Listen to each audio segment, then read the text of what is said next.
don't eat non-veg on all the days. They eat on very specific days in a week.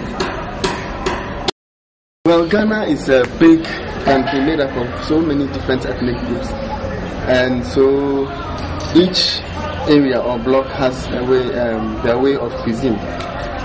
But basically, our cuisine consists mainly of starch, and then we add starch or carbohydrate, and then we add the proteins by way of beans or meat and fish. We eat a lot of maize products in various forms.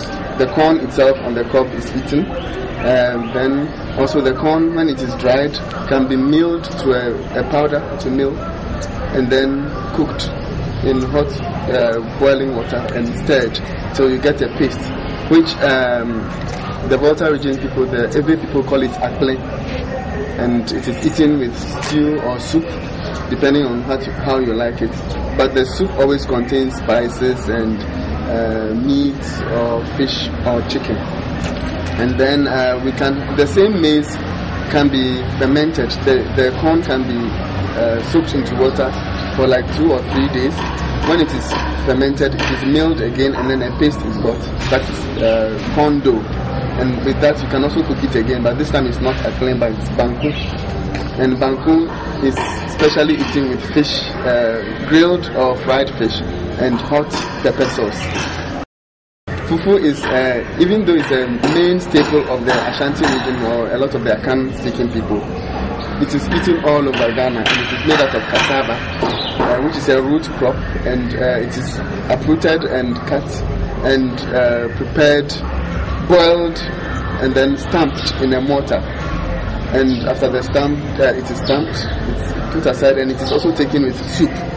You can eat it with palm fruit soup or groundnut soup or peanut soup, light soup, which is very peppery, made with spices and tomatoes and fish, chicken or meat.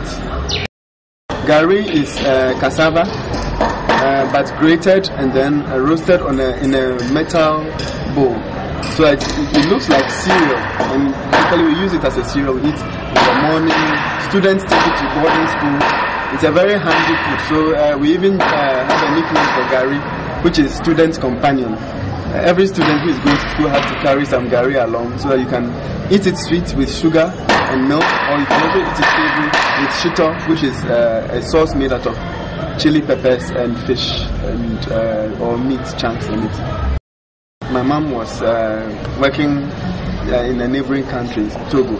So I grew up in the Volta region, and I used to live with my grandmother. We used to cook in the kitchen, and there's this food, akple, which of course is very common in Volta region, and there's a story, a nice memory to that, because I used to like akple so much, and I hear that I don't remember so much because I was a child, but my family always keeps telling me of how one day I was carrying a bowl of akple, the earthenware bowl, the one for mashing, and there was akple in it, and it was raining, and I really wanted to eat the akple, so I was carrying it in the open space where there was raining, and there was rain and mud and clay.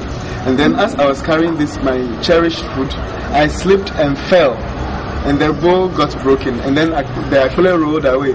And instead of crying for myself that I'm hurt or not, I'm told I was crying only for the akple, so I was crying afaklelo, nyafaklelo, and it became a nickname that they used to call me when I was a young child. And that is one of my like a food that is stuck in my memory because of the incident attached to it.